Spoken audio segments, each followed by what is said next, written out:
जय श्री कृष्णा, राधे राधे। आप सभी भक्तों का आपके अपने YouTube चैनल श्री कृष्ण दीवानी में हार्दिक स्वागत है। आज आप सुन रहे हैं माघ मास महात्म्य का 19वां अध्याय। सर्वप्रथम भगवान का स्मरण करते हुए सभी बोलिए ओम नमो भगवते वासुदेवाय। श्री राधा कृष्णाभ्याम नमो नमः। वशिष्ठ मुनि राजा दिलीप से कहते हैं कि हे राजन, महामना मृकंडो मुनि ने विधि पूर्वक माताओं के औदर्भ दैहिक संस्कार करके दीर्घ काल तक काशी में ही निवास किया। भगवान शंकर के प्रसाद से उनकी धर्म पत्नी मरुदवती के गर्भ से एक महातेजस्वी पुत्र उत्पन्न हुआ, जिसकी मार्कंडे के नाम से प्रसिद्धि हुई। श्रीमान मार्कंडे मुनि ने तपस्या से भगवान शिव की आराधना करके उनसे दीर्घायु पाकर अपनी आंखों से अनेकों बार प्रलय का दृश्य देखा। वशिष्ठ मुनि के मुख से इतनी बात सुनकर राजा दिलीप ने उनसे पूछा, हे मुनिवर, आपने पहले यह बात बताई थी कि मृकंडो मुनि के मरुदवती से कोई संतान नहीं हुई, फिर भगवान शिव के प्रसाद से उन्होंने पुत्र किस प्रकार से प्राप्त किया तथा वह पुत्र शंकर जी के प्रसाद से दीर्घायु कैसे हुआ? इन सब बातों को मैं विस्तार के साथ सुनना चाहता हूँ। आप यह बताने की कृपा कीजिए मुझसे। यह सुनकर वशिष्ठ मुनि ने राजा दिलीप से कहा कि राजन सुनो, मैं मार्कंडे जी के जन्म का वृतांत आपको कहता हूँ। महामुनि मृकंडो के कोई संतान नहीं थी, अतः उन्होंने अपनी पत्नी के साथ तपस्या और नियमों का पालन करते हुए भगवान शंकर को संतुष्ट किया। संतुष्ट होने पर पिनाकधारी भगवान शिव ने पत्नी के सहित मुनिवर से कहा कि हे मुनि, मुझसे कोई वरदान मांगो। तब मुनि ने उनसे यह वरदान मांगा कि परमेश्वर, आप मेरे सत्वन से संतुष्ट हैं, इसलिए मैं आपसे एक पुत्र की प्राप्ति चाहता हूँ। हे महेश्वर, मुझे अब तक कोई संतान नहीं हुई। तब भगवान शंकर उससे बोले कि मुने, क्या तुम उत्तम गुणों से हीन चिरंजीवी पुत्र को चाहते हो, या फिर केवल 16 वर्ष की आयु वाला एक ही गुणवान एवं सर्वज्ञ पुत्र पाने की इच्छा रखते हो? उनके इस प्रकार पूछने पर धर्मात्मा मृकंडो ने उनसे कहा, हे जगदीश्वर, मैं गुणहीन पुत्र नहीं चाहता। उसकी आयु छोटी ही क्यों न हो, वह सर्वज्ञ होना चाहिए।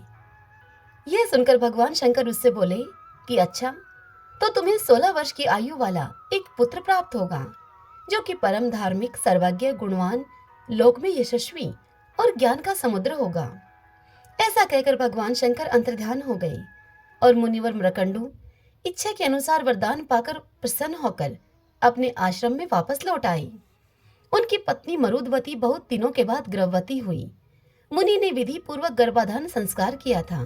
तदंतर गर्भस्थ बालक में चेष्टा उत्पन्न होने से पहले पुरुष की वृद्धि के लिए उन्होंने किसी शुभ दिन को ग्रह सूत्रों में बताई हुई विधि के अनुसार अच्छे ढंग से पुंसवन संस्कार किया। जब 8वां मास आया, तब संस्कार कर्मों के ज्ञाता उन मुनीश्वर ने गर्भ के रूप की समृद्धि और सुख पूर्वक संतान की उत्पत्ति होने के लिए सीमंतोनयन संस्कार किया। समय आने पर मरुदवती के गर्भ से सूर्य के समान तेजस्वी पुत्र का जन्म हुआ। उस समय देवताओं की दुदुम्बियां बज उठी, संपूर्ण दिशाएं स्वच्छ हो गईं और सभी ओर से प्राणियों को तृप्त करने वाली कल्याणमयी वाणी सुनाई देने लगी। बालक की शांति के लिए वेदव्यास आदि मुनि भी मृकुंडों के आश्रम पर पधारे। साक्षात महामुनि वेदव्यास ने बालक का जातकर्म संस्कार कराया। तत्पश्चात 11वें दिन मुनि ने नामकरण संस्कार किया। उसके बाद नाना प्रकार के वेदोक्त मंत्रों और आशीर्वादों से अभिनंदन करके मुनियों ने बालक की रक्षा का शास्त्रीय उपाय किया। फिर मृकंडो मुनि के द्वारा पूजित होकर वे सभी लोग लौट गए।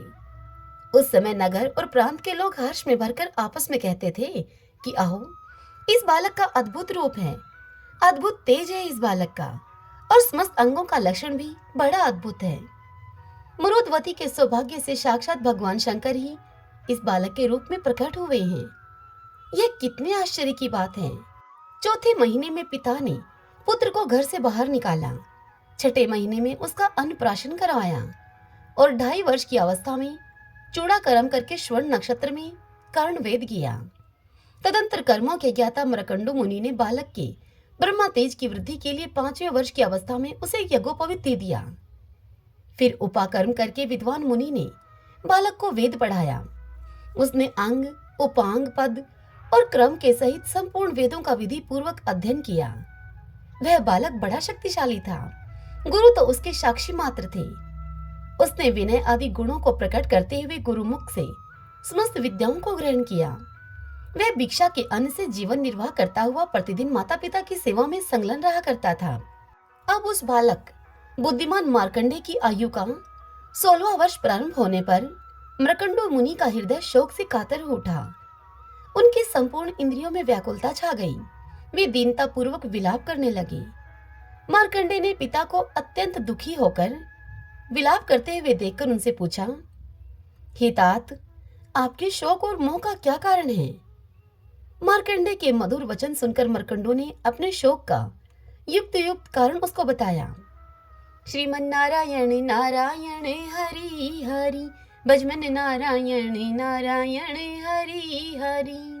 देवी पार्वती ने भगवान शंकर से कहा कि भगवान, आप सभी तत्वों के ज्ञाता हैं। आपकी कृपा से मुझे श्री विष्णु संबंधी नाना प्रकार के धर्म सुनने को मिले, जो कि समस्त लोक का उद्धार करने वाले हैं। हे देवेश, अब मैं गीता का महात्मा आपसे सुनना चाहती हूँ, जिसका श्रवण करने से श्री हरि में भक्ति बढ़ती है। देवी पार्वती की यह बात सुनकर महादेव जी उनसे बोले, हे देवी, जिनका श्री विग्रह अलसी के फूल की भांति श्याम वर्ण का है, पक्षीराज गरुड़ ही जिनके वाहन हैं, जो अपनी महिमा से कभी च्युत नहीं होते और शेषनाग की शैया पर सदैव शयन करते हैं, उन भगवान महाविष्णु की हम उपासना किया करते हैं। एक समय की बात है, मूर दैत्य के नाशक भगवान विष्णु शेषनाग के रमणीय आसन पर सुखपूर्वक विराजमान थे। उस समय समस्त लोगों को आनंद देने वाली भगवती लक्ष्मी ने आदर पूर्वक उनसे प्रश्न किया। देवी लक्ष्मी ने उनसे पूछा कि भगवान, आप संपूर्ण जगत का पालन करते हुए भी अपने ऐश्वर्य के प्रति उदासीन से होकर जो इस क्षीर सागर में नींद ले रहे हैं, इसका क्या कारण है? सो मुझसे कहिए। तब श्री भगवान देवी लक्ष्मी से बोले कि हे सुमुखी, मैं नींद नहीं लेता हूँ, अपितु तत्व का अनुसरण करने वाली अंतर्दृष्टि के द्वारा अपने ही माहेश्वर तेज का साक्षात्कार कर रहा हूँ। हे देवी, ये वही तेज है जिसका योगी पुरुष कुशाग्र बुद्धि के द्वारा अपने अंतःकरण में दर्शन करते हैं तथा जिसे मीमांसक विद्वान वेदों का सार तत्व निश्चित करते हैं। वह महेश्वर तेज एक अजर प्रकाश स्वरूप, आत्म रूप, रोग शोक से रहित, अखंड, आनंद का पुंज, निष्पंद, निरीह तथा द्वैत रहित है। इस जगत का जीवन उसी के अधीन है। मैं उसी का अनुभव किया करता हूँ। हे देवेश्वरी, यही कारण है कि मैं तुम्हें नींद लेता हुआ सा प्रतीत हो रहा हूँ। यह सुनकर देवी लक्ष्मी ने उनसे कहा कि हे ऋषिकेश, आप भी योगी पुरुषों के ध्येय हैं। आपके अतिरिक्त भी कोई ध्यान करने योग्य तत्व है क्या? यह जानकर मुझे बड़ा कौतूहल हो रहा है। इस चराचर जगत की सृष्टि और संहार करने वाले स्वयं आप ही हैं। आप सर्वसमर्थ हैं। इस प्रकार की स्थिति में होकर भी यदि आप उस परम तत्व से भिन्न हैं, तो मुझे उसका बोध कराइए।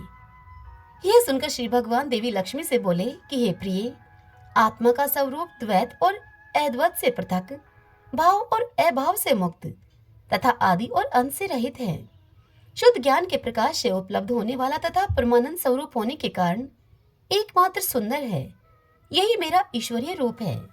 आत्मा का एकत्व ही सबके द्वारा जानने योग्य है। गीता शास्त्र में इसी का प्रतिपादन हुआ है। अमित तेजस्वी भगवान विष्णु के ये वचन सुनकर लक्ष्मी देवी ने शंका उपस्थित करते हुए उनसे कहा कि भगवान, यदि आपका स्वरूप स्वयं परमानंदमय और मन वाणी की पहुंच के बाहर है, तो गीता कैसे उसका उद्बोध कराती है? मेरे इस संदेह का आप निवारण कीजिए। तब श्री विष्णु भगवान देवी लक्ष्मी से बोले, हे सुंदरी, सुनो, मैं गीता में अपनी स्थिति का तुमसे वर्णन करता हूँ। कर्मशः 5 अध्यायों को तुम 5 मुख जानो, 10 अध्यायों को 10 भुजाएं समझो और 1 अध्याय को उदर और 2 अध्यायों को दोनों चरण कमल जानो। इस प्रकार यह 18 अध्यायों की वांग्मय ईश्वरीय मूर्ति ही समझनी चाहिए। यह ज्ञान मात्र से ही महान पातकों का नाश कराने वाली है। जो उत्तम बुद्धि वाला पुरुष गीता के 1 या आधे अध्याय का अथवा 1 या आधे चौथाई श्लोक का भी प्रतिदिन अभ्यास करता है, तो वह सुशर्मा के समान मुक्त हो जाता है। यह सुनकर देवी लक्ष्मी ने पूछा कि देव, सुशर्मा कौन था? किस जाति का था वह और किस कारण से उसकी मुक्ति हुई, यह बताइए। तब श्री भगवान देवी लक्ष्मी से बोले कि प्रिय, सुशर्मा बड़ी खोटी बुद्धि का मनुष्य था। और पापियों का तो वह शिरोमणि ही था। उसका जन्म वैदिक ज्ञान से शून्य एवं क्रूरतापूर्ण कर्म करने वाले ब्राह्मणों के कुल में हुआ था। वह न तो ध्यान किया करता था और न ही कोई जप करता था, न होम करता था और न ही अतिथियों का सत्कार किया करता। वह लंपट होने के कारण सदा ही विषयों के सेवन में ही आसक्त रहा करता था। वह हल जोतता और पत्ते बेचकर अपनी जीविका चलाता था। उसे मदिरा पीने का व्यसन था तथा वह मांस भी खाया करता था।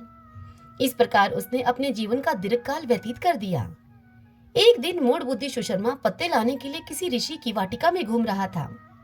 इसी बीच में काल रूपणी काले सांप ने उसे डस लिया। सुशर्मा की मृत्यु हो गई। अब तदंतर वह अनेक नरकों में जाकर वहां की यातनाएं भोगकर मृत्युलोक में वापस लौट आया और यहाँ बोझ ढोने वाला बैल बना।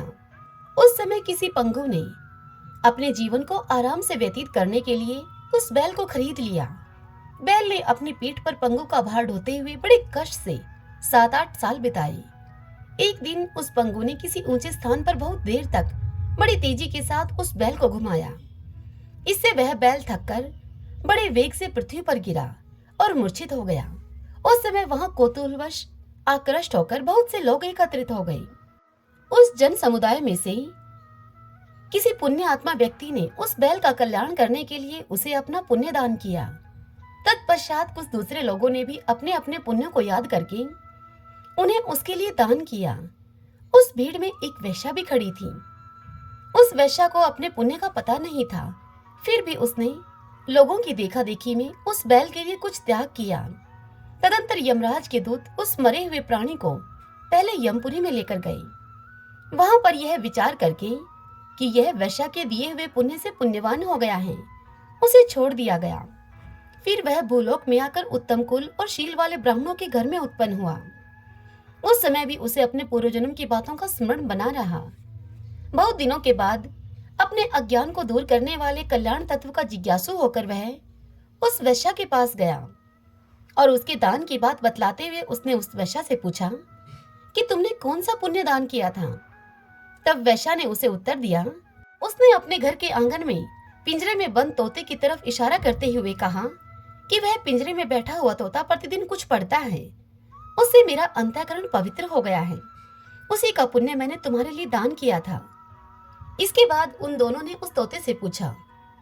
तब उस तोते ने अपने पूर्व जन्म का स्मरण करके प्राचीन इतिहास को कहना आरंभ किया।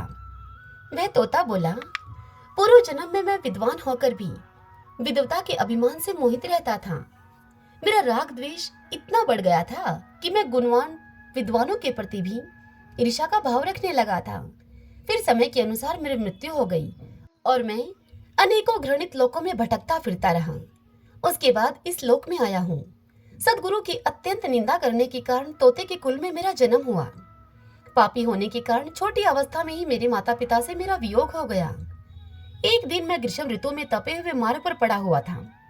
वहां से कुछ श्रेष्ठ मुनि मुझे उठाकर ले आए और महात्माओं के आश्रय में उनके आश्रम के भीतर एक पिंजरे में उन्होंने मुझे डाल दिया। वहीं पर मुझे पढ़ाया गया। ऋषियों के बालक बड़े आदर के साथ गीता के प्रथम अध्याय की आवृत्ति किया करते थे।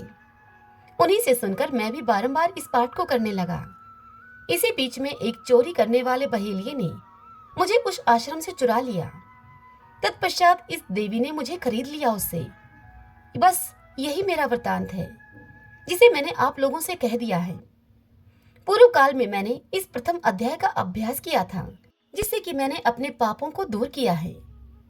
फिर उसी से इस वेश्या का भी अंतःकरण शुद्ध हुआ है और उसी के पुण्य से ये द्विश्रेष्ठ सुशर्मा भी पाप मुक्त हुए हैं। इस प्रकार परस्पर वार्तालाप और गीता के प्रथम अध्याय के महात्म्य की प्रशंसा करके वे तीनों अर्थात वैश्या, ब्राह्मण पुत्र और तोता, वे तीनों निरंतर अपने अपने घर पर गीता का अभ्यास करने लगे। फिर ज्ञान प्राप्त करके वे मुक्त हो गए। इसीलिए जो गीता के प्रथम अध्याय को पढ़ता है, सुनता है या फिर इसका अभ्यास करता है, उसे इस भवसागर को पार करने में कोई कठिनाई नहीं होती। श्रीमन नारायण नारायण हरि हरि, भजमन नारायण नारायण हरि हरि। आशा करती हूँ आज की ये कथा आपको पसंद आई होगी। यदि ऐसा हो तो इस वीडियो को लाइक करें और कमेंट बॉक्स में जय श्री कृष्णा लिखिए। हरे कृष्णा।